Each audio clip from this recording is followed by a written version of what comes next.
Welcome to Missing the Point. We were just doing ad reads, me and Mike, and we thought, let's bust out a podcast of a very intricate and detailed analysis of the Boston Celtics, specifically the games that they've lost, and how their one seed status is going to fare against other one seeds of the last 20 years. That's the kind of dynamic, off the cuff podcasting that you get here at Missing the Point.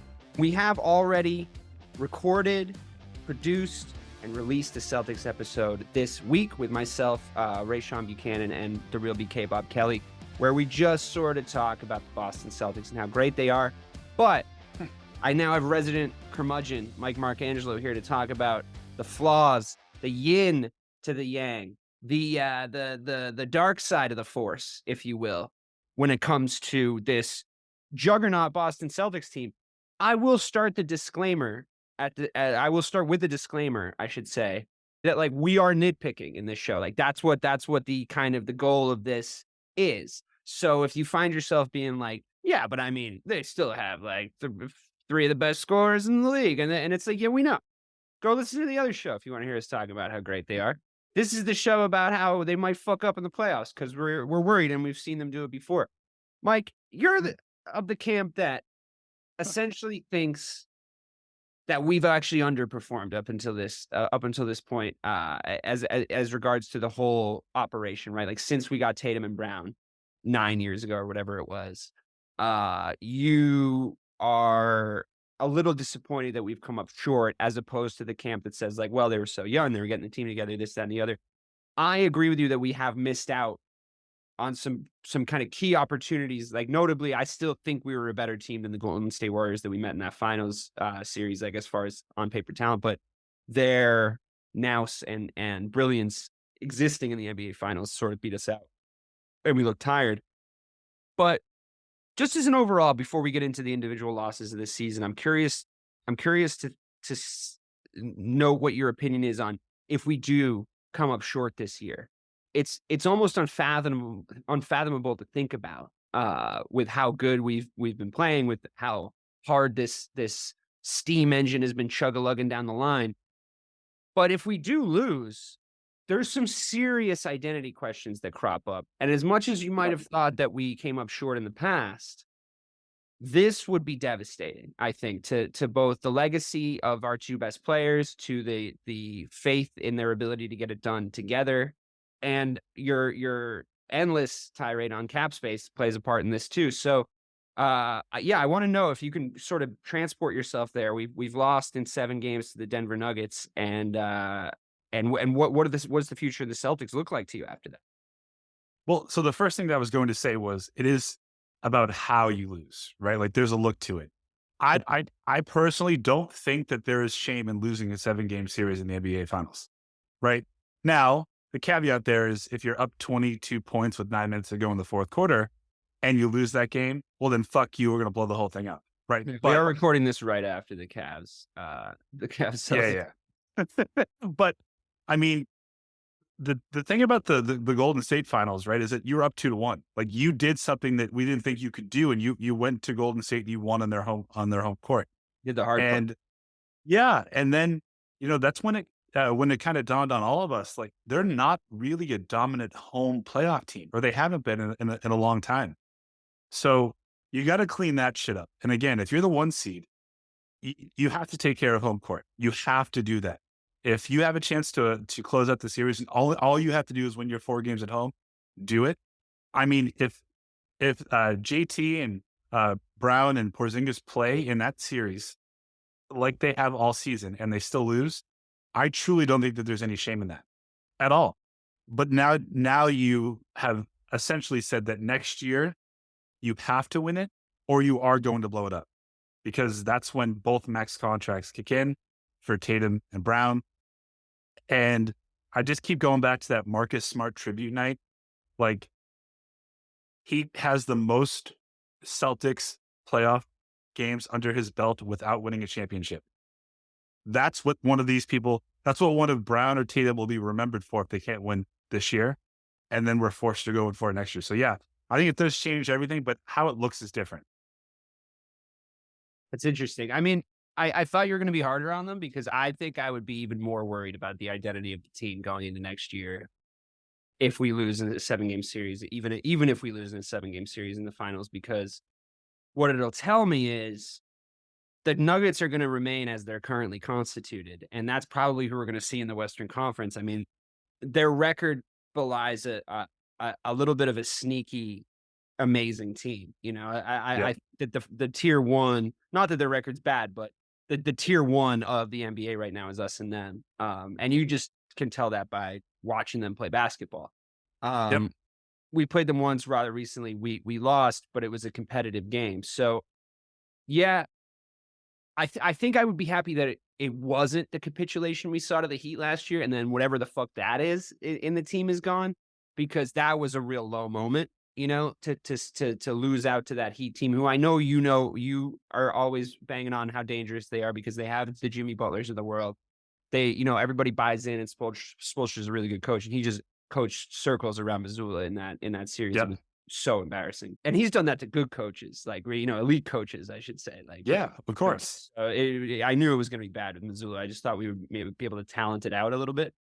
But yeah, I think I agree with you. I on most levels, like, but we're basically saying you can't lose to anyone in the East. Like, you can't lose Like, to anyone in you the have to make it to the NBA Finals, Yeah. and it has to go 7 for this Because to honestly, be if the Bucks beat okay. us in the Eastern Conference Finals in 6 games, I at that point, yeah, like it's crazy to say, but yeah, you really have to start looking at like you're right. Like, you have to look. It's hard in a hypothetical because you have to look at what happened. You know, Right. was it the Heat series where you just like didn't show up? Like, your spirits didn't show up. You just were not soldiers for the fucking, you know, for the cause at all.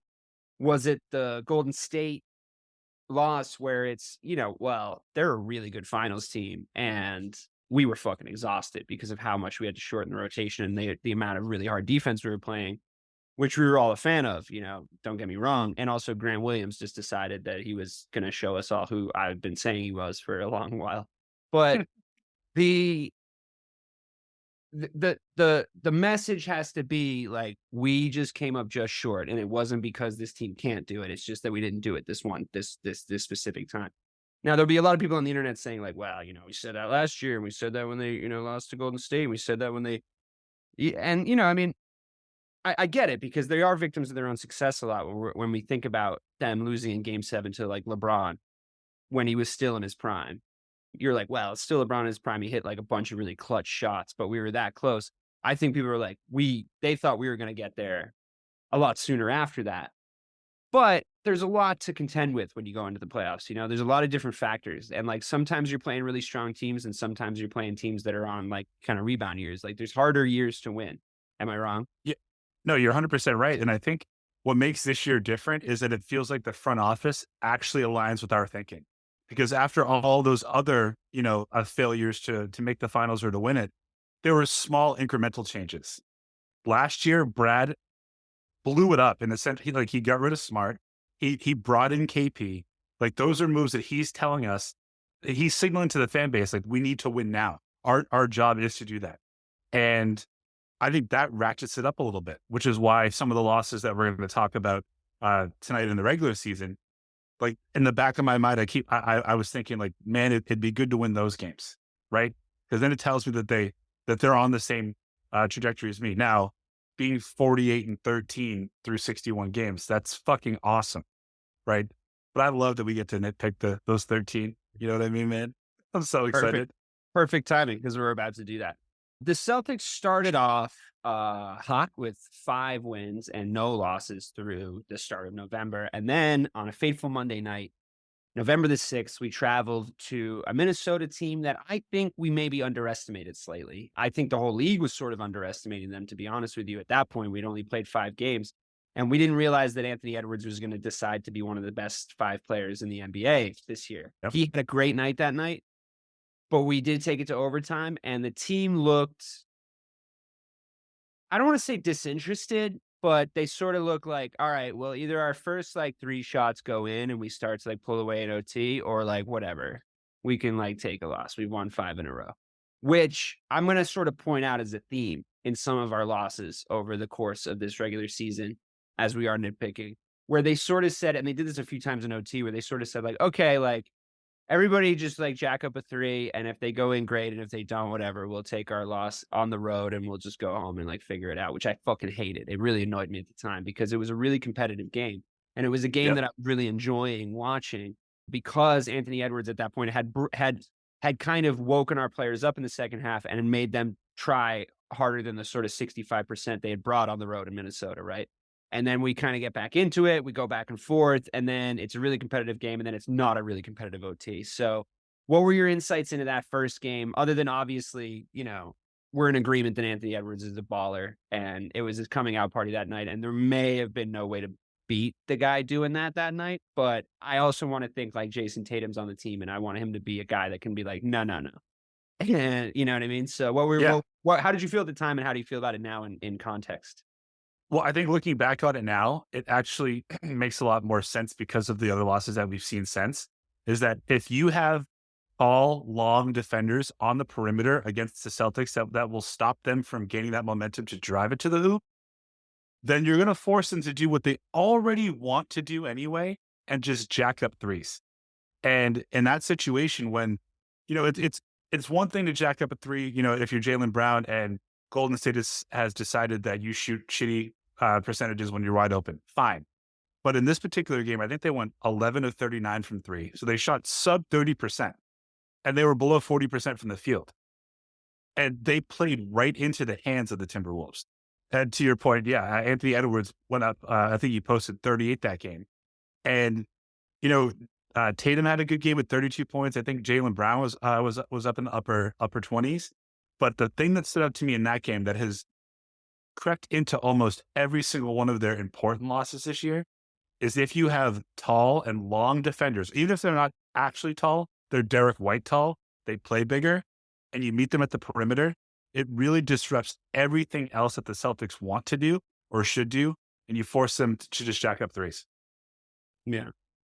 I think that at that point was reminiscent of some of the annoyances that we had of old in this team. Like there was a little bit of hero ball. There was a little bit of, was that the best possible look that we could have gotten in that situation? Or are we just like sort of volume shooting? Like, I think they got better as the season went on of recognizing, and like a lot better actually, because I think recognizing which way they were going to have to go to win the game. But taking, and this is very reminiscent of Jason Tatum's game and like the way that he's gone and the fact that he is now sort of the designated number one. They now like sort of let the game come to them a lot more. And that was sort of what I was crying out for that night. And they say like, okay, the threes aren't going in. Let's start to move it into the mid range. Let's start to slash. Let's start to move it. Like we don't have to crash the basket really hard yet. Let's just see if we can sort of play our way into the game and play defense. Then they have like okay, let's start trying to dominate down low because they have so much length and size. And it's like, let's pass it underneath the basket. They have 5 ways to kill you now. They're a Yeah. true trained assassin. And that night was very sort of anachronistic in a way because I was like, I didn't want to see those things popping up consistently across the season. And I think overall we sort of haven't. They go on then a few days later to play their 2 days later on the 8th of November, a Wednesday, to play their long historied rivals in the East, the Philadelphia 76ers. Again, I mean, Joel Embiid and company were on a little bit of a streak at the same time. We sort of Yep. clashed the Titans at the top of the Eastern Conference at that time with a night for Joel Embiid where Jason Tatum, I think, was keeping up for the most part, but Embiid was sort of just doing that thing that he can do where he's going to win the game.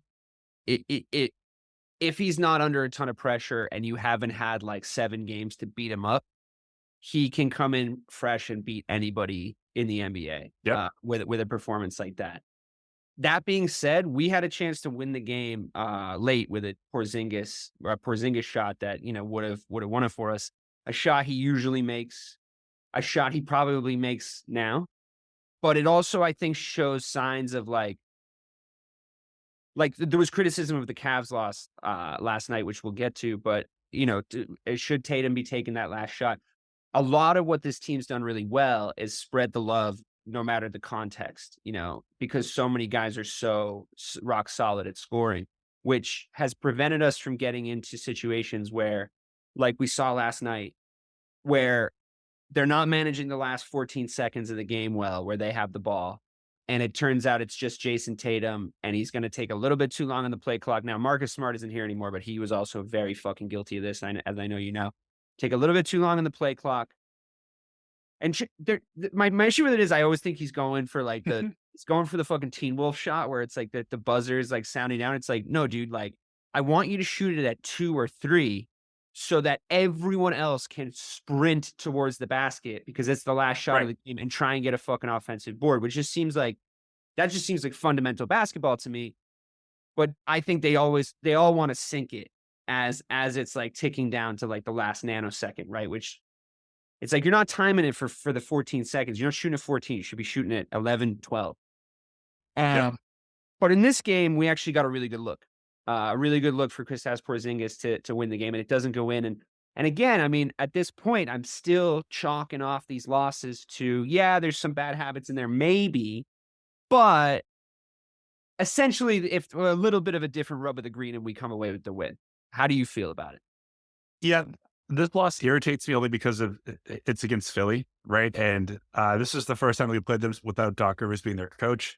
And like you could see, you were worried that they're all of a sudden going to be like amazing because Doc. Yeah, it's like you get rid of Doc and Harden, and now this team's gritty. I mean, Embiid puts up 27, 10, and 6, and it was Maxey though. Maxey was the guy. He's great. I've been saying that for years. I mean, when he drops 25 and 9, it's hard to do.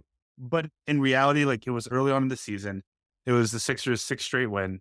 But the thing that shocked me about this game the most, because of the addition of KP, was the fact that we lost the points in the paint battle by like 16, right? Like it was so early on that they hadn't worked out how to properly use him yet. I'm going to just attribute it to that.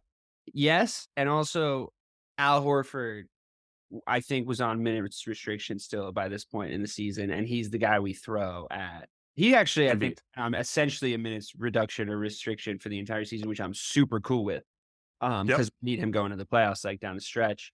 And, it's been said so many times that we turned this offseason, we turned Al Horford into our true 6th best player. I think in the last couple of years in the playoffs, we're kind of asking him to be our 3rd best guy. And I think that was a little unfair on Al. Yeah. But I digress. I agree with you. Yeah, essentially, it was a little alarming losing the points in the paint. I was like, I wasn't really aware of what Porzingis versus Embiid had looked like over the years. I hadn't watched that matchup a ton because, like, essentially, seeing Philadelphia play New York in any sport but basketball is an exciting proposition. But in basketball, I'm just like, no, I'm not watching that. So like watching the fucking the Knicks just get beat up on it. I'm not from the era where that means anything to me. You know what I mean? Like, right. Never So I'm like, cool. I don't want to see the 76ers put on a great performance and win tonight, so I'm not going to tune into that. But I don't think it's a huge deal to lose the points in the paint battle to a Joel Embiid led team.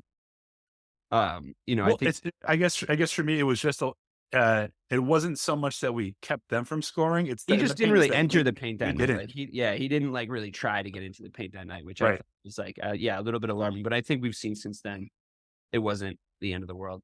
You're trying to get like I just don't like after every loss that we're talking about, you try to like remind us about how positive things are. That's not this show. We need to be as negative as possible. Well, I'm not necessarily doing that. I'm just pointing out specifically the things that did not become thematically bad as the rest of the season went on. Like, I just want to make sure that people are not worried that we're talking about negatively about Kristaps Porzingis, in that I don't think that that's going to happen again. You know what I mean? It's like, I don't really think that he's going to, if presented with that situation, I think that the team has evolved since then out of it. There's still things that we're doing, like we've talked about in that conversation, that we're still fucking doing. That shit I want to make sure everybody knows about. But that one, I'm kind of like, I don't think that's a huge problem. When did we lose next? Oh yeah, we lost to fucking Charlotte. This was really annoying, if you remember, because Miles Bridges hit a 3-pointer with like 6 seconds left on the clock in overtime. Another game that we lost in overtime. And this is when the theme was really developing of like, we are not a good overtime team. And this is a problem that we have to actually solve because he hits that with 6 to go. Tatum had 45 in this game, which if Tatum scores 45 and you lose, like that's embarrassing. Like with the guys that we have on this team and the scoring talent and the ability to rotate, yes, Brissett got 17 minutes, like Pritchard got 33 minutes. Like I was saying that at the time, like I don't love that. I don't love that, like with the rotational issues that we had that night notwithstanding, we should have been able to win that game with Tatum putting up performance like that.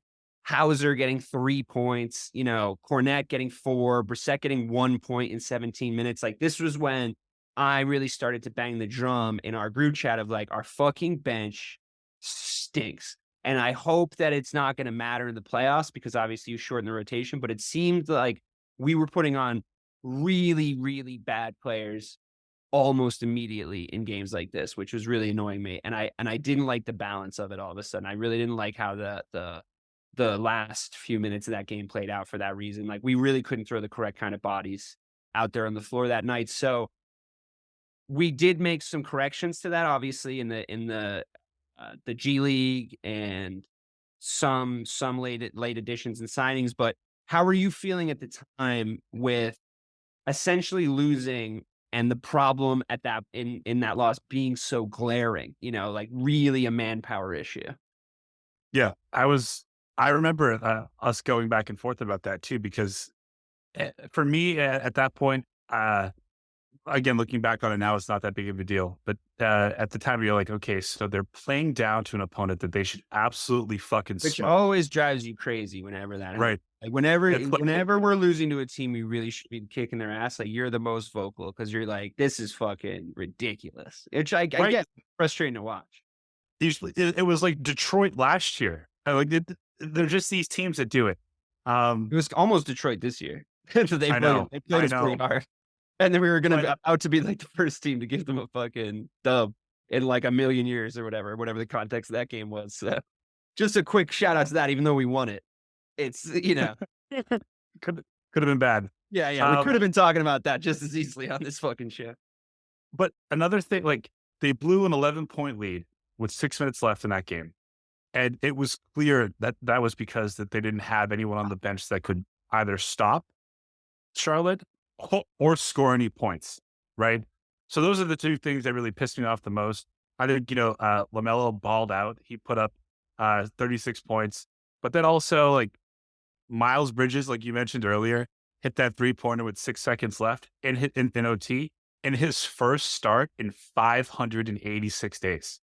So, that shit's going to happen every once in a while. So the loss didn't really, looking back on it now, like you're going to have those flukes, but there's nothing that I hate more than when this team in particular that is so talented just decides, and this is going to come up one more time in this little string, just decides, oh, we can just beat them without trying, because they never do.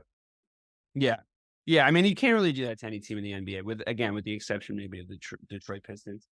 But yeah, I mean, I didn't think it was a big deal at the time, if I remember correctly, because if you're saying we went back and forth about it, because by that point, we lost to Charlotte. It was an overtime game, but it was the second game of back to back. We had just beaten a tough Memphis team. And we were coming off like another 5 or 6 game winning streak going into that Charlotte game. And I think I might have just had a little, and I think we also had our eyes on Milwaukee 2 days later. So it was a pretty busy time. It was like right before, it was right as like the Christmas and Thanksgiving season was kicking off, which is like a jam packed with NBA stuff, which I love. But you're really just having like a sportsgasm every like few seconds in November and December. It's just like the football games are really mattering. There's probably a hockey game on if you want to watch one. There's just so much basketball coming up to the Christmas break. And I just thought in the context of that little blurb, it almost made me optimistic about their ability to manage a season, because I was like, you know what? fuck it. Like, let's actually go beat Milwaukee because it actually is so much more. And they are, there is a recognized issue and debate around the 82 game season. Most NBA players seem to be in agreement, whether you want to hear it or not, that it's not the right amount of games for their bodies to be playing high minutes and to be fully 100% for the playoffs where it really matters. It also devalues each game, just mathematically, as you know, like the more games you have, the less important each individual game is. So it enables teams to do stuff like this, where they're like, if you're going to schedule us to a second game of back to back against a fucking low market team, we're on the road and we have to go home and play our biggest rivals in our conference after this, we're going to take this game off. And then they say, well, you have to play 65 games minimum to be like eligible for any all-star voting or any awards or anything. Fine. But they can still go out there and just play at 40%. It's Right. not the hugest fucking deal in the world if they do that. So I'm yeah, I'm going to take the blame on this one. The reason why there was a back and forth, I can just see it vividly, is after that game, I said, they're the same fucking team. Just to get you going, and you did. Yeah, it works on me every time. I'm like, no, fucking what? I'll argue. Yes, fair, which I'm sure entertained you, and I'm glad I could be there for you in that. It does. But we then beat Milwaukee, but then lose on the other side of that game 2 days later to Orlando. Now, that's another team, Mike, that we shouldn't be fucking losing to. And it always is. And we didn't look like we were interested in that game at all. It was one of our At big all. losses of the season to that point. It's still, I mean, even our losses are usually close. If you look at our wins and losses in the box scores, they're usually typically close. We got blown out by the Bucks. And then this is one of the bigger margins in the regular season so far. So yeah, it's another thematic thing. It's another like, I'm worried that they showed up to this game not looking like they had any interest in being there. And that to me at the time I think was concerning. And it's the kind of thing that I was thinking about. Additionally, that was our loss to, I think, crash out of the tournament, the in-season tournament. So No, that's the Pacers. That's the next one. are you sure? Yeah, I'm positive. I was so pissed off about that one. Oh, that's right, like because that made the Magic game made the group like up for grabs. And because we could have just sealed the deal in the group. Because then we had to beat the Knicks by like 34 in order to make sure that we won. And then it was just getting stupid. Yeah, you're right. Okay, cool. Yeah, that actually fucked with our in-season tournament thing, which is a thing I did want. I did actually want to win that. But now I'm concerned because of what the Lakers look like in the months following the in-season tournament. I'm concerned it fucks you up. I'm concerned it's like something mentally happens to the teams that are winning them, where they're kind of like, well, we just want some shit, and then they like take a month off or something, which you can't afford to do at the top echelon of the National Basketball Association. So now I'm less interested in winning the in-season tournament, and now I just want to win the finals. So what did you think? Any other thoughts on that Orlando game? Did you like, other than the in-season tournament, did it affect you kind of narratively in the season? It just was one of those things where one of the ghosts from the past just popped up again. They didn't want to be there. They weren't playing challenging defense. So what does the typical Celtics team the last 5 years do? Jack up threes. Yeah. 7 of 29 from 3 that game. Mm-hmm. I mean, that might be one of the worst 3-point games I've ever seen this iteration of the Celtics play. Yeah, I mean, I think it just wasn't going in that night, but they didn't want to make adjustments at all. And I remember just sort of being like, oh, this is not going to go our way. And then it fucked the group, which led to then the next loss, which was the Pacers loss, which threw us out of the tournament.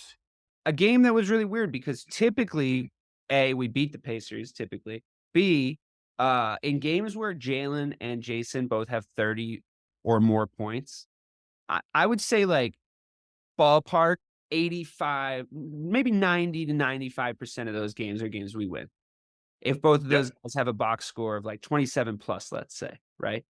To lose that game to like a pretty, like a Tyrese Halliburton that was playing pretty well, a Pacers team that was sort of doing pretty decently by that point of the season. I think they've taken a few. They're still above 500, but they've taken a few more losses since this run, notably to us. And there was a late 4-point play that was like a little bit contentious and a little bit silly on our part, I think, to give up. So there is context, but how mad were you on a scale of 1 to 10 when we crashed out of the Eastern? 10, 10, fucking 10. First of all, I had to look at that fucking awful court design in Indiana. It was like the yellow bar going up, Yeah, like light blue court. It was really awful. Yeah, really. It was like the old powder blue Chargers uniforms, except I actually like those. Yeah. Those were cool, actually, but not for a court. Right. The narrative for me going into this game, I think if you remember, we actually did a show on it. I said, for a team that has been built to win something for the last 5 years and hasn't, I need them to win something. I want them to understand what it's like to hoist a trophy and feel like, okay, we're on a path. I like when you bring up the Lakers, I understand that, but the difference is their star player is 39. Ours is 26 now. Mm-hmm. Like, that shouldn't happen. And I thought that the way that this went down with that, Halliburton puts up a triple double, has that 4-point play, whatever it was, you could see how seriously, much to the credit of the NBA, how serious that the Pacers were taking this, how serious we were taking it, and we still came up short. Well, we weren't taking it seriously enough to play defense in the last 5 minutes of that game, and I think the thing that annoyed me specifically about their performance down the stretch in that game was we just didn't D up. Like, Halliburton was already cooking Jalen in that game. Like, that was already happening. And I understand the idea of not switching him off and just being like, I think he's going off. So you just have to be really tenacious and stick with him. You're still a star defender. Like, he's just having a night. So you're just going to have to keep kind of, fight the good fight against him. But nobody else was playing defense really hard down the stretch. And we traded baskets with them for a while in the last, I'd say 3 to 4 minutes. And I just that was the thing that really annoyed me, because I was like, we could stop them at will. I really think we could stop them at will if Joe really pissed me off that night. And he pissed me off. He's pissed me off a lot, but overall, I'm a little higher on him than I was last year. A lot higher on him than I was last year, but the only way to go was up. The last thing about that this night, game, he annoyed me, though. That night, he really annoyed me because, I said on the show this week, I was like, Ray asked me, where are you on Missoula? Is it, what's the biggest change from last year? And I was like, oh, when he says sentences, they're about basketball now.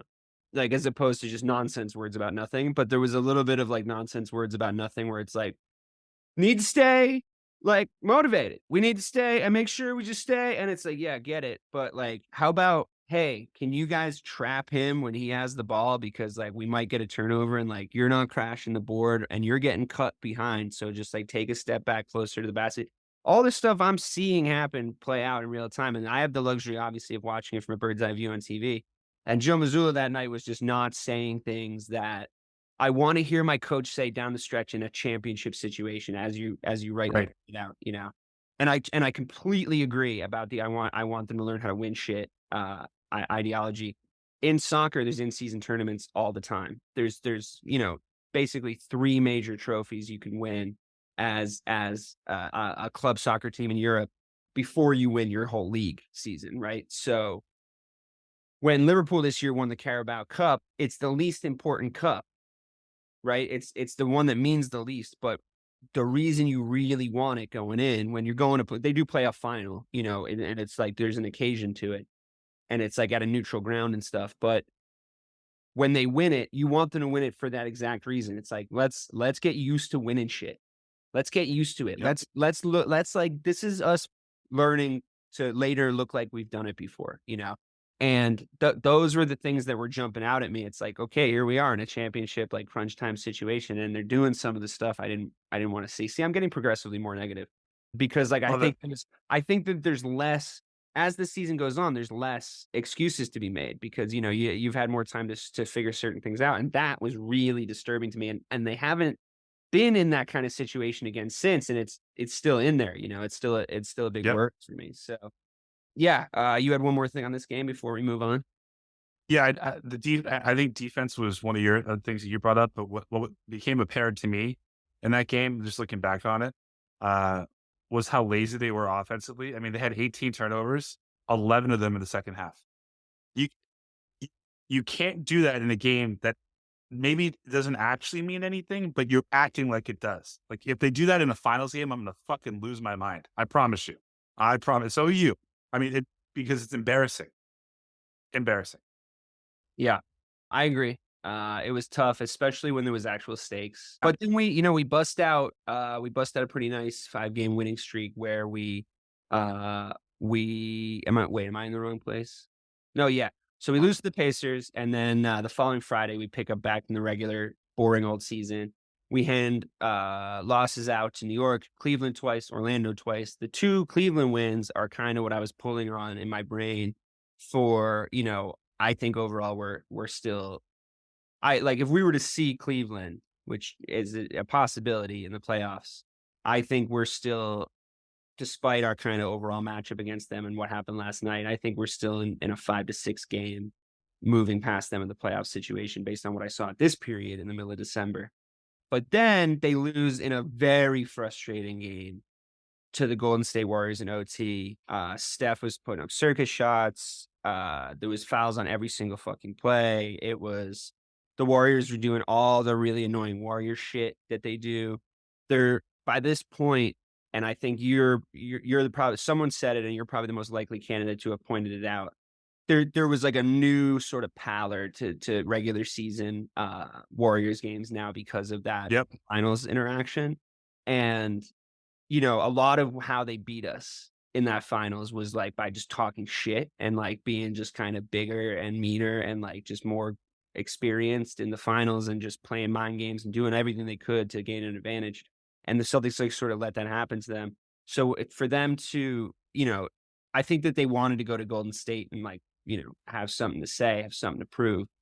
And they played a decent game, but what were your memories of that other than, I mean, obviously the abject frustration, you can elaborate on that too, but Steph obviously looked vintage in that game, and some of our players maybe are about to receive some deserving criticism from you. Yeah. I just think that up until this most recent blowout win against Golden State, it felt like we knew what they were going to try and do to us going into the game, and it was going to try and get us to play their game, which we could never beat them in. And we still do it every single time. I think that for a Golden State Warriors team that isn't known for being a top 10 defensive team, they play the Celtics great defensively. They get right on the perimeter. JB's big thing is getting momentum to drive to the hoop. They don't let him do that. They put somebody in Tatum's face that just makes him want to take those awful. But we should just be so much bigger than them all the time. Like we're bigger I know. and stronger than them. I Like know. that's what we saw in Boston, the last Sunday. Yeah. But they just weren't. They just didn't want to implement that. They just didn't want to bully them. And then until finally something clicked in this last game, where they were like, you know what, fuck these guys. That's really what I saw from them. They were like, fuck these guys. We're just gonna bully these motherfuckers. Like, let's see what happens. Yeah. And they just started running them and just out jumping them and working them, and it was ridiculous. And like the fact that Draymond was like, fucking shoot it, I dare you. It's like, you know what, we're not putting up with this anymore. But they were able to do it to us in this game that we're currently talking about. And I agree with you. It's like, it was very frustrating to watch them.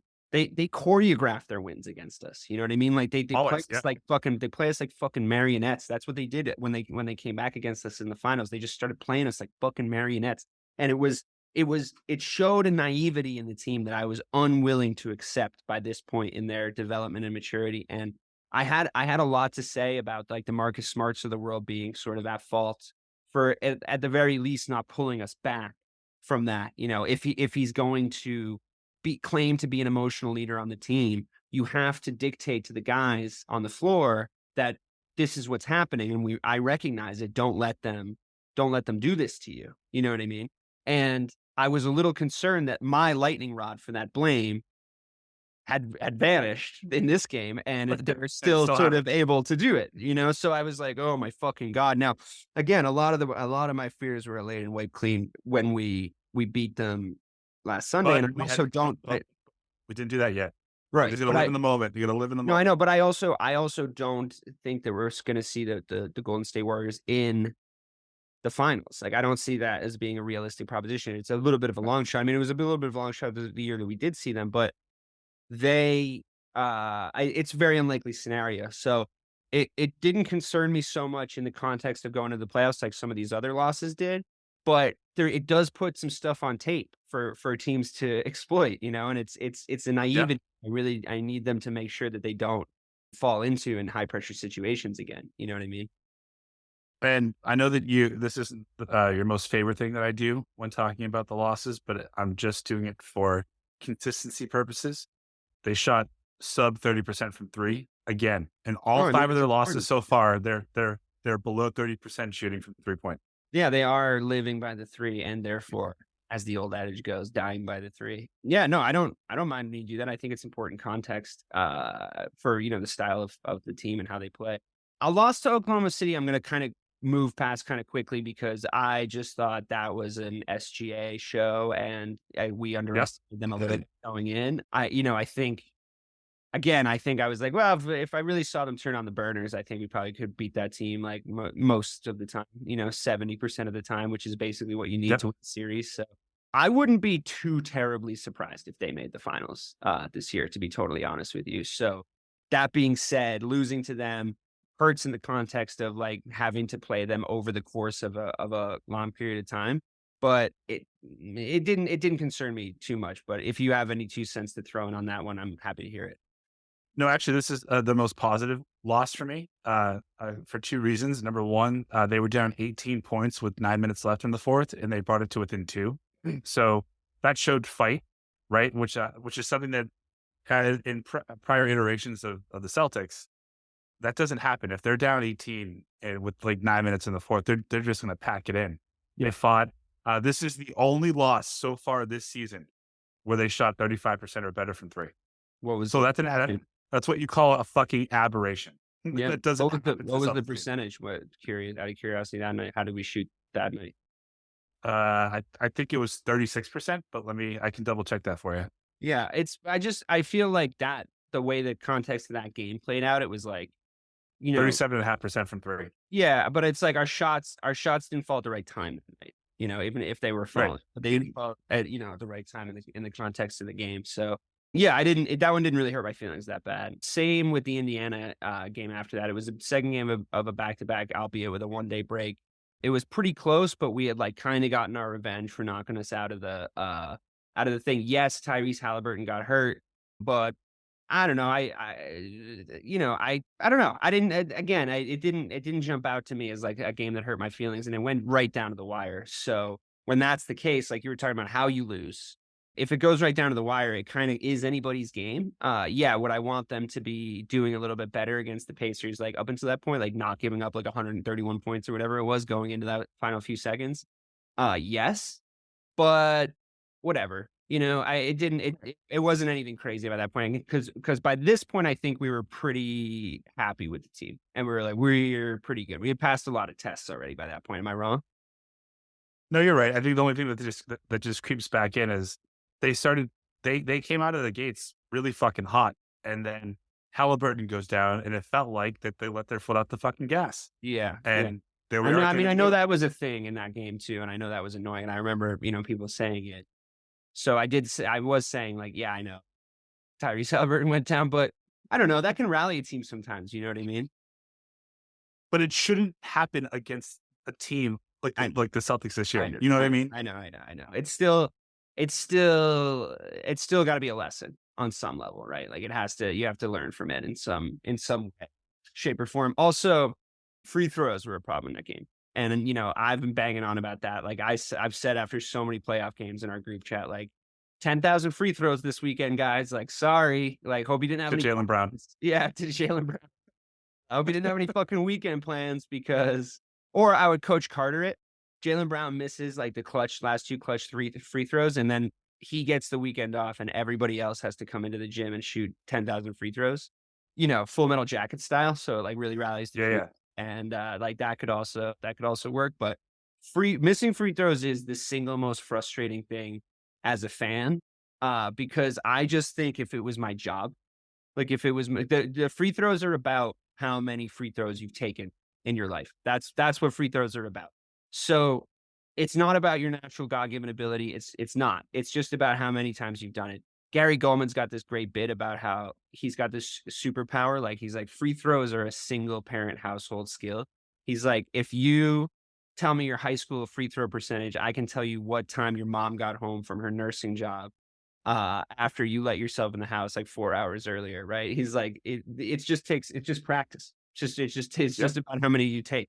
So if my only job in the whole wide world, obviously I would, in this hypothetical, I don't have to play actual basketball against these guys.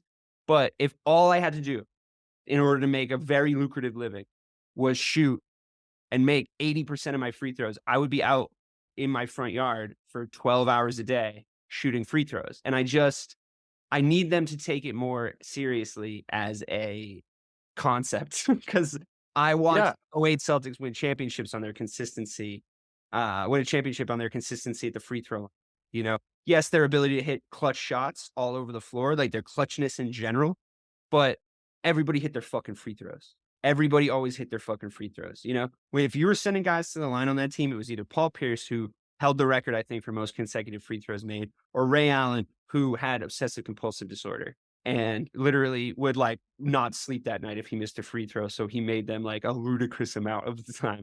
And I am annoyed at how bad we are at free throws still. That has Yep. not changed. And it really, really pisses me off because we should be taking them more in practice, is all that tells me. We should be taking fucking free throws more. And I get it. It's modern NBA. It's 2024. It's all fucking loosey goosey. I want a free throw guy. Like there's got to be a coach out there, right? There's got to be a coach out there somewhere that you bring in and it's like, you're just the free throw guy, man. Mentality, form, consistency. That's your Ted Lasso ABCs on your fucking wall. Okay. That's it. And the fact that we're not doing that, it shows a dereliction of duty to me. It drives me fucking insane. Thank you for letting me. Hard to, well, it's hard to follow. So let's just go to the next one. We lose to Milwaukee in a blowout. The game was over in the first half. Yep. It was very upsetting. It was a beatdown, to be quite honest with you. But it also was such a beatdown that it doesn't really invite deep criticism because there was no back and forth. There was no real show of any fight. The starters were sitting by the second half. So there's not that much to analyze, but I'd love to hear your thoughts on that game. I actually like, you would think that by the score and the opponent that I'd be super pissed off. But in context, it's the second night of a back-to-back after an overtime win against Shouldn't be Minnesota. playing games against the Bucks in a fucking second night of a back-to-back. I know. Scheduling, Yeah. It's like the NBA. You want this to be a good game, right? Like that's like They did that a lot this year, though. A lot Yeah. of their nationally televised games are the second night of back-to-backs It's really for the stupid. You know Celtics. what? You know what would help that? Take 12 games off the season. Yeah. They're never going to do that, obviously, No. but No. God. it would do the trick. Yeah. I think that 25 25 to none run in the second quarter was the most aggravating thing that I've ever seen. I don't think I can't remember. So you can correct me if I'm wrong. I don't think Missoula called a timeout. No, he didn't, and he didn't fucking last night against the Cavs either, which is really, really annoying. Because there's just like a way to learn to do that, bro. You can start getting cute with that when you show me that you know how to do it the right way. You know, Right. you can start painting like Picasso. Picasso could fucking paint you the best looking, most realistic jar of fucking fruit that you've ever seen in your life. That's why he went and got to break the rules and start doing more abstract shit. But he could do the basics, like he wasn't Yep. just some asshole fucking throwing paint on a fucking thing. When you see a Picasso in real life, I don't know dick shit about art, but when you see a Picasso in real life, you might not be able to articulate it if you don't have the educational background of paintings, like I can't. But you see a Picasso in real life and you go, damn, that's something. If something is evoking in me, right? You don't get to Yep. break the rules and then learn the rules. It doesn't work like that. Unless you're Orson Welles. I think he's the one exception to that rule that I can think of. Just a guy who made it up as he went and never learned anything and was just unbelievable at it and like changed the game. Joe Mazzulla is not the Orson Welles of basketball coaching. He is not. He's admittedly he's young for his job, but that's about where the parallels end between Orson and Joe.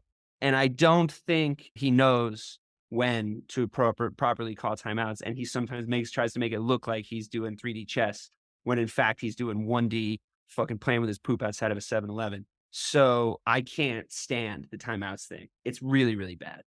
And yeah, it happened in this game also. Um, we lose to Denver. It's a close game. We'll see them Pissed me again. the fuck off. It Did it annoy pissed you? me.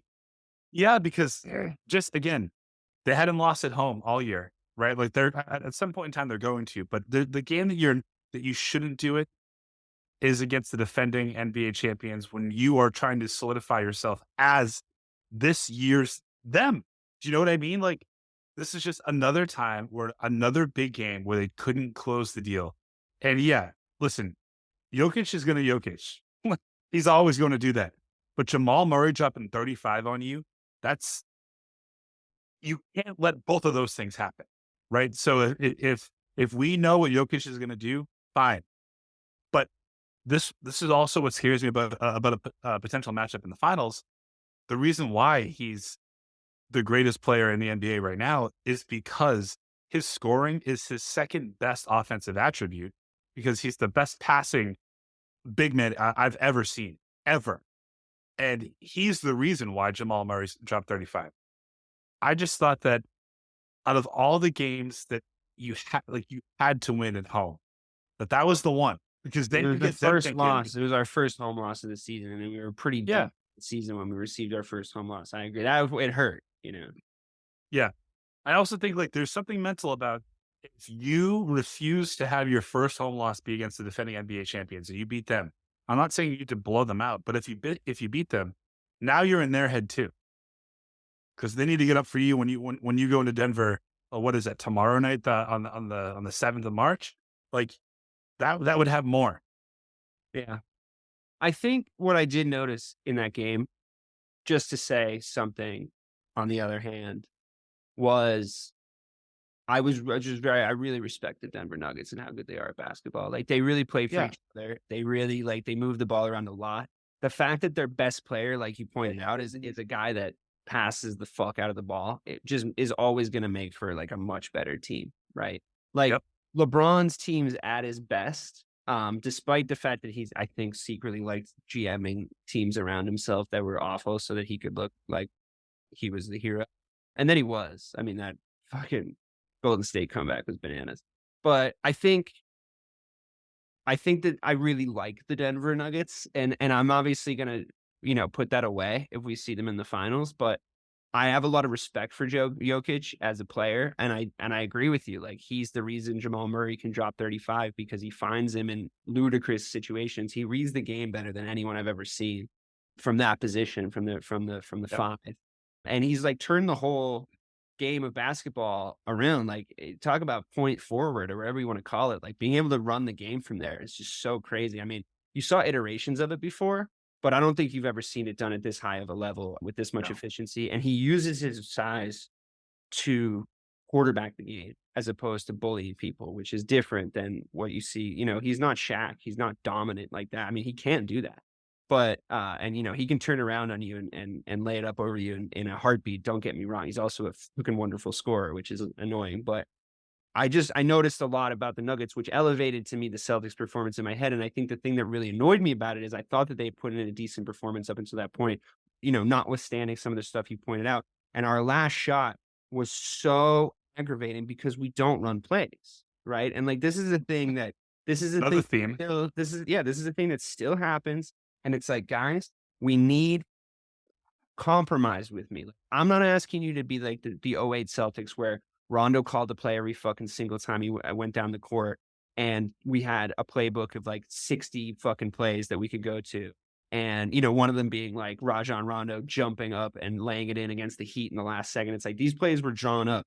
And it's why I give maybe Doc Rivers a lot more credit than you do because I loved him out like off the whistle. I loved him on an inbounds play. I loved him in late in the fourth.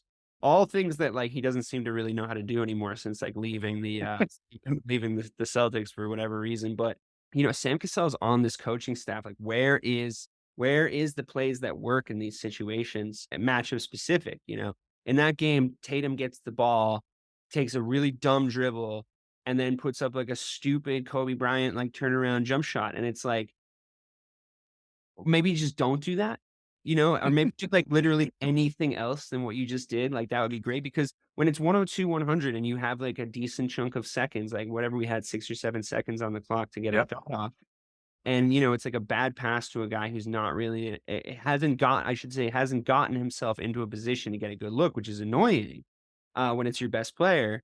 And he wasn't guarded like crazy, particularly well. He just wasn't counting the seconds on the clock properly again. And it's like, all right, cool. Well, then you're not the last shot guy. You can be the best scorer, but maybe you're not the last fucking shot guy. Like I was saying a lot of shit that night because of the manner in which we lost. You know what I mean? Like I was really annoyed with everybody because of that. So yeah, it was annoying. It was the first home loss was annoying, and it was a game we looked like we was within our power to win. And I think it Yep. would have meant a lot to me to see that how we beat the Nuggets.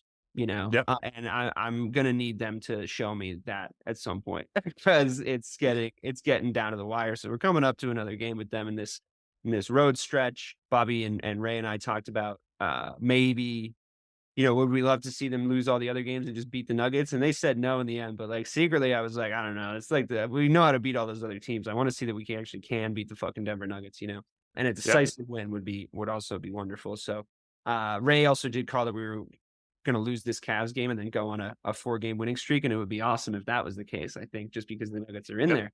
But it's a West Coast trip and it's going to be tough. And they can't do the things that they did in this game, like not finish properly. And then they did it. They did it fucking Cleveland. So, there you go.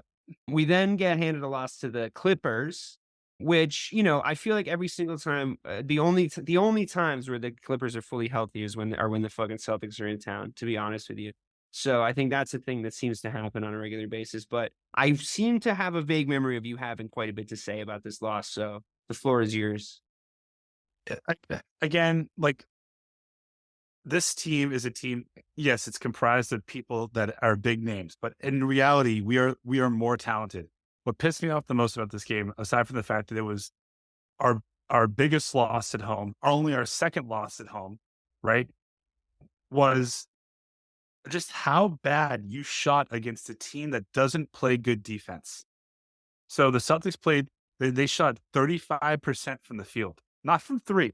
They were 36 of 101 from the field. They shot 25% from three, 10 of 40. So they were like, oh, it's Harden. It's Kawhi. It's Westbrook. We're just going to jack some fucking threes. Paul George, like they can't do anything to us. And turns out, But we never beat those Paul fuckers. George.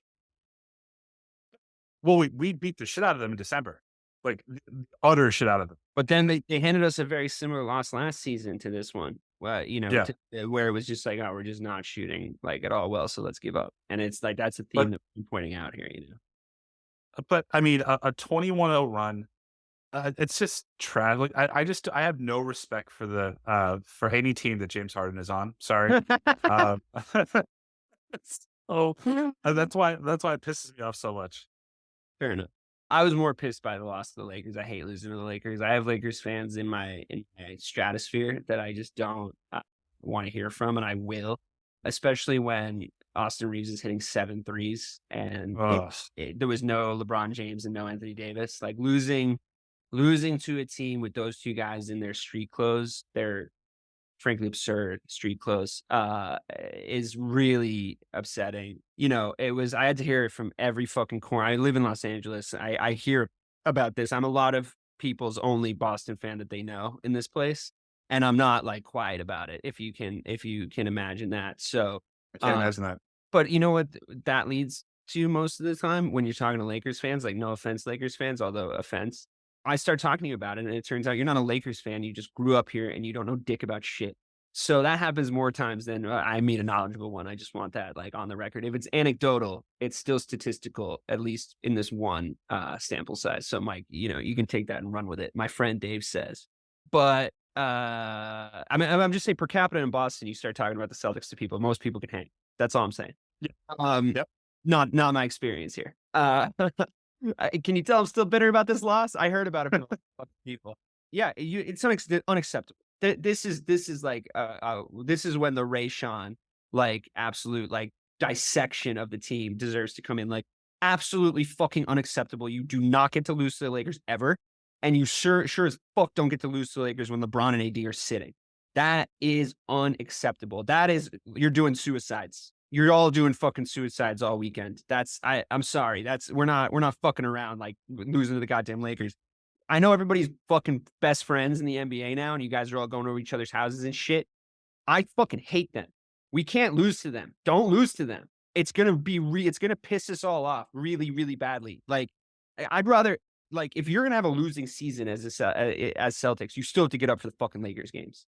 You still have to Yep. fucking try and win the fucking Lakers games. And then I know they feel the same way about us. So we're the two best teams in the NBA, like historically, two best franchises. We can't be letting them get back, scraping back wins in an era where our team is this much better than their team. It's fucking ridiculous. And their fans are insufferable.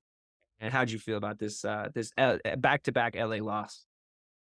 I thought that if LeBron and AD played, we would have blown them out. They didn't get up for it because the fucking guys weren't there, which is annoying. That's what they fucking That's a do, theme. right? That's a theme. Yeah. It's almost like once you saw that they won't play, I think you and I actually we went at it. I was like, well, they're out, so something's probably going to lose this game. And you're like, nah, this team's different. What by the way, I believe Joe just being a dickhead, and then it turns out they're not different when it comes to this. I When know. it comes, like, they are the epitome of the phrase. They are star fuckers. If they're playing against your best, they will give you their best. If they're not there, they're just going to rest on their fucking laurels. The And- annoying part of that night was like I just kept being, and I believed what I was saying. I just kept being like, "Well, I think we're still gonna win." Like I think we're still gonna win. Like as the night went on, I was like, I still think we're gonna win. They can just turn it on at any point and beat this like LeBron-less, AD-less Lakers team. They just can't. And what I realized is like they're probably worse with those guys out there, like because of the supporting cast. Like the supporting cast is not a well-built team. It's not well balanced for the guys that Yep. they have. Like, and it is weirdly hard to get guys around LeBron James. Like it should be easy, but really you need guys that are going to hit shots super consistently. Those are always the best guys. Not even like big shots or loud shots, just consistent shooters are what LeBron James needs because he needs to be able to like get you the best looks of the game, which he can still do. And you need to put those shots away. Like, I think that's why AD is his favorite guy he's ever played with. And I include Kyrie Irving in that. He'll never admit this. But AD, he's like, dude, if I give AD a look around the basket, he's always going to fucking put it in. Like, he's always going Right. to put it in. So when he has guys, I get it. But when he, like, even then, you think back, he's like, yeah, fuck it. Like, put Mo Williams on the team because at least he can shoot the fucking ball. You know what I mean? Like, he's always sort of thought like that. And in recent times, he's been crying out more for playmakers because I think he doesn't feel he should bear the entire load of playmaking anymore at his age, which I understand. Like, I think it's incredible what he's done athletically with his body up until this point. So I get that he's trying to get as many miles out of the engine as he possibly can. And part of that is like, I don't want to have to play make for the entire team all the time. Hence, here comes Rajon Rondo onto an iteration of his team. Like here comes D'Angelo Russell and on some iteration. And even if he's not like a pure playmaker, he can at least slash and kick and do things that, try to open up the floor for an easier night for LeBron. Right. But Yep. just that supporting cast, the other guys on the Cavs sketch are coming out and beating us. That's crazy. That's just crazy. Like, we can't be having that. Well, we hadn't lost a game since then. 10 games in a row we won until last night when we lost to the Cleveland Cavaliers. And a game that actually the blow was softened because Rayshawn told me it was going to. But to let them rally on you like that. Now, they're a very good team, but they also were missing key players. So the theme emerges again. The rally was, we were up, 21 or something in the 22 points. 22 points in the fourth quarter with like 6 minutes left. I was borderline stopping, paying attention, and like helping with dinner by that point. And then I start to see it sort of all fall apart as we're eating dinner. And I'm like, oh my fucking God, oh my fucking God. And by the time my mom's birthday cake came out, we had blown the lead. And it wasn't a foul on Tatum. For anybody saying that, it shouldn't have been called a foul on the floor. If anything, he pushed off. So we shouldn't be looking for that shit. And it was a dumb shot to be taken in the last few minutes. I said what I said already about like leaving a couple seconds so the whole rest of the team crashed the fucking boards. When you have Kristaps Porzingis on your fucking team, he should just be standing there. Just make sure he's standing there when you're taking the shot, and he has at least a second and a half to just jump up and tip it back in. How many games have you seen one like that? So that to me is just, because then it's on the other team to properly box out and play like really, really hard defense to make sure that you can't do that. And that's just it's a lack of forethought in crunch time situations, if you ask me. We shouldn't have been in that crunch time situation. The momentum was definitely going against us, so I can understand to a certain degree. But come on, they gotta be better than that than how they were in the last few seconds. Yep, Joe, listen, you gotta fucking call a Call a timeout. fucking So timeout, it's Joe. the fourth quarter. I understand, like, if you want to let them play out of it in the second quarter, sure, fine, whatever. But 22 point, like, they go on a 20. Who was it? It was Dean Wade that went on a 20-7 run in the fourth. That is fucking ridiculous. It's not great. And so it doesn't call a timeout. By the Can't way, you just you double have team to. him? Like, that's coaching is what I'm saying, though. It's like the players are just gonna keep playing in a situation like that, but, like, the coach can be like, "Listen, just like Derek, like, slide on him next time. Right. Obviously, he's hot, like, let's just, like, double team him. I know it's embarrassing to be double teaming Dean Wade, but, like, let's just double team, please." You, You you know, have do two something. you have two timeouts with 14 seconds left, and Tatum slow walks the ball over half court, which I was obviously watching the local feed, and instantly Scal was yelling, "You got to go faster! You got to go fast!" Because ideally, you could have theoretically 3 possessions. You shoot the ball with 11 seconds, right? If it goes in, great. If it doesn't, you foul them, and then you have a chance. They're only up by 1 point anyway. You don't need to take a three, so Yeah. it's fine. Yeah. And to see that once Joe's on the floor and he sees what's happening on the floor, and now you're at 8 seconds and Tatum isn't calling a play or isn't even fucking running a play, you just call a fucking timeout. I know he says he tried to call one at 4 seconds. Fuck that. Call one at 8. Give your team a chance to have 2 possessions and win this game. I thought that was a terrible shot selection. I Yeah, hate yeah. I mean, I no. hate I hate Celtics fans that are like, "Oh, well, he was fouled," or if they didn't call the foul, then he gets a tip in. That's not why you lost the game. You lost the game because you blew a 22 fucking point lead. Like, Right. don't do that. You're right. And those are the things, like, just to wrap this whole thing up about the losses. Those are the things that have crept in to this season that are still there from previous seasons. It's like, you know, you and I actually talked about this a couple of years ago. There's no team that we trust less with a 20-point lead in the fourth quarter than the Boston Celtics. And Now, that's not entirely the case anymore this year, but that loss was so bad, and they weren't full strength. The Cavs were not full strength, and they I still know. came back. It's just not stuff I wanna put on tape this season for teams to look at, you know what I mean? It's just Right, it really isn't. It's not something I want, like, a really elite team that we see in the playoffs that really believes in themselves to look at and be like, "We can do this to them. Look, they did it. They did it. They did it. They did it," you know? And these themes sort of collecting, upon themselves are what's caused to not, like, count your chickens at this point with this team because essentially I've thought they were gonna win the championship every fucking year for the last 5 years, to be totally honest with you, and yeah, I think it now more than ever, but I also am just a little, once bitten, twice shy. Just a little bit concerned about the things that I'm still seeing, new sort of things that have cropped up. Is this the best team that we've ever had on the Celtics since at least '08? Of course. Of course. This yep, whole, process has come to this, and we look unbelievable. We're sick. But the theme of this show being what it is, I think it is important to point out that there's ways that we could fuck this up, and there's ways that this team can still fuck up. They're not perfect. I don't know if there is such a thing as perfect. Our point differential is still in the stratosphere with teams like the 17 Warriors and the fucking 96 Bulls and the '01 Lakers and shit. But that being said, like the mistakes are still mental. The right, mistakes are still mistakes made that can be prevented by a little bit of forethought and and clever thinking and planning and things that, you and I can see, and I'm concerned that they can't. But we don't have time, unfortunately, to go and do that thing I've been trying to do with the other one seed. But maybe that'll become its own whole show because this losses thing became its own whole show, even though we thought it'd be about half. But leave it to you. Get on a show where you want to talk shit, and you definitely stretch it out to over an hour. But that's been this one. We'll do the next one next week at some point, I'm sure. But thank you so much to Mike Marcangelo for coming and not raining on the parade, guys. Just putting a little bit of fucking thought in your head that maybe we aren't hanging the banner just yet, and there's still things to improve on. And honestly, the mark of a championship team is that they get better at the things they're bad at, and they get better at the things they're good at. So I've seen little snippets of that over the course of this season, but I'm going down the stretch, especially Tatum post All-Star bump. I'm going to need to see it more and more, and I'm going to need to see it consistently. 10-game win streak was great. Let's make the next one 11, and then we'll be back to talk more shit about the Celtics losing.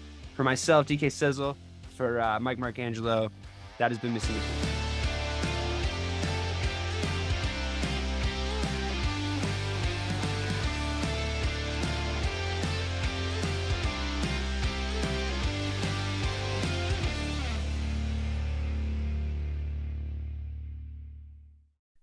Welcome, explorers of the human experience. This is Let's Talk Soul, and I'm your host, Claudia Monticelli. We're not afraid of the great mysteries of existence here. Soul versus consciousness, we're on it. Spirituality versus science, we've got that covered too. Join us in navigating these profound topics with wisdom, curiosity, and a dash of audacity. Whether you're a spiritual veteran or just starting your journey, Let's Talk Soul is your passport to the unknown. Let's Talk Soul, diving into the depths of the human spirit. Subscribe now wherever you get your podcasts. Hey there, I'm DC. I host the rock podcast, Back to the Arena, The Interviews. It's about a 30-minute podcast where I talk one-on-one with a band who has released new music. You can find us on all the best podcast sites like Spotify, Apple, Google, iHeartRadio, and more. If you're a rock fan like me, subscribe today to Back to the Arena, The Interviews. Electricast. Electricast.